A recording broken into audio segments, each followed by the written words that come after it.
यह कहानी है एक प्राचीन और भयानक हवेली की, जो एक छोटे से ग्रामीण क्षेत्र में स्थित थी। गांव का नाम था मृत्यु नगरी और इस गांव की पहचान उस खतरनाक हवेली से होती थी। इस हवेली का निर्माण सैकड़ों साल पहले एक अत्यंत धनी जमींदार राजेश ठाकुर ने किया था।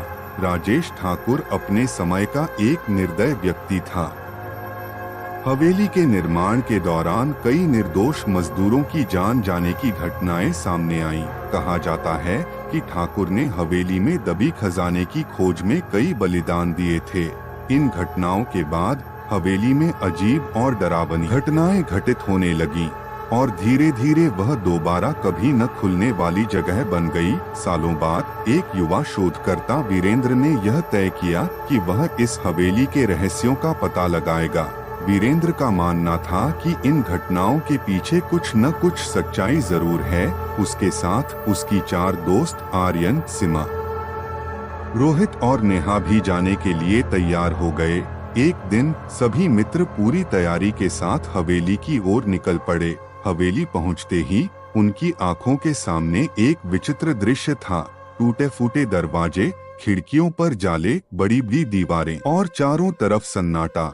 हवेली के दरवाजे पर पहुंचकर वीरेंद्र ने अपनी मशाल जलाई और सब अंदर की ओर बढ़ गए। जैसे ही उन्होंने हवेली में कदम रखा, चारों ओर सन्नाटा बढ़ गया और हल्की हल्की ठंडी हवा चलने लगी। उन्होंने हवेली के विभिन्न हिस्सों की जांच शुरू कर दी। हर कक्ष में अजीब और डरावनी चीजें थीं। टूटे हुए फर्नीचर, दीवारों पर अजीब से निशान। जांच करते करते वे हवेली के एक बड़े हॉल में पहुंच गए, जहां एक राजसी सिंहासन पड़ा था। सिंहासन देखकर उन्हें महसूस हुआ कि यहाँ कुछ रहस्यमय है। जैसे ही उन्होंने सिंहासन को छुआ, पूरा कक्ष अंधेरे में डूब गया और हवा में ठंडक बढ़ गई। एक आकृति जो राजेश ठाकुर की आत्मा थी। आत्मा ने क्रोधित आवाज में कहा, इस हवेली में तुम्हारा स्वागत है, लेकिन जो भी मेरे रहस्यों को जानने का प्रयास करेगा उसे मुझसे सामना करना होगा। वीरेंद्र और उसके दोस्त डर गए, लेकिन उन्होंने साहस दिखाया। वीरेंद्र ने आत्मा से पूछा, हम यहाँ सच जानने आए हैं, तुम्हें किसी विशेष कारण से शापित किया गया है, हम कैसे मदद कर सकते हैं? आत्मा ने बताया, मुझे मेरे कुकर्मों की सजा मिली है। मैंने कई निर्दोषों की बलि दी थी।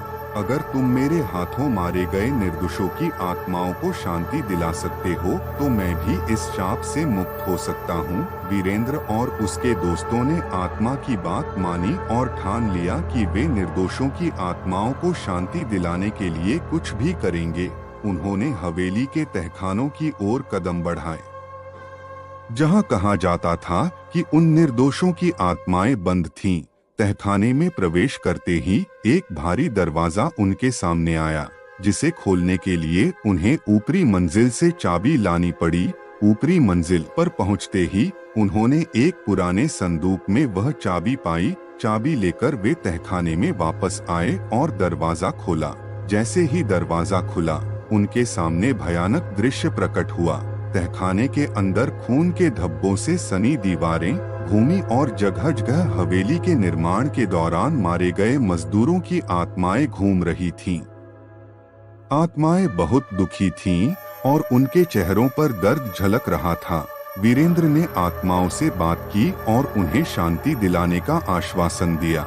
वीरेंद्र और उसके दोस्तों ने आसपास के मंदिर से पवित्र जल और मंत्र लेकर आत्माओं की शांति के लिए पूजा की। पूजा के बाद आत्माओं के चेहरे पर शांति झलकने लगी और वे धीरे धीरे अदृश्य हो गईं।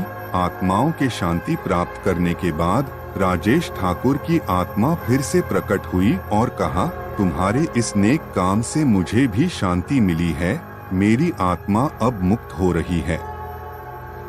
राजेश ठाकुर की आत्मा ने वीरेंद्र और उसके दोस्तों को धन्यवाद कहा और हमेशा के लिए अदृश्य हो गई। हवेली से भूतिया गतिविधियां समाप्त हो गईं और गांव में फिर से शांति का माहौल लौट आया।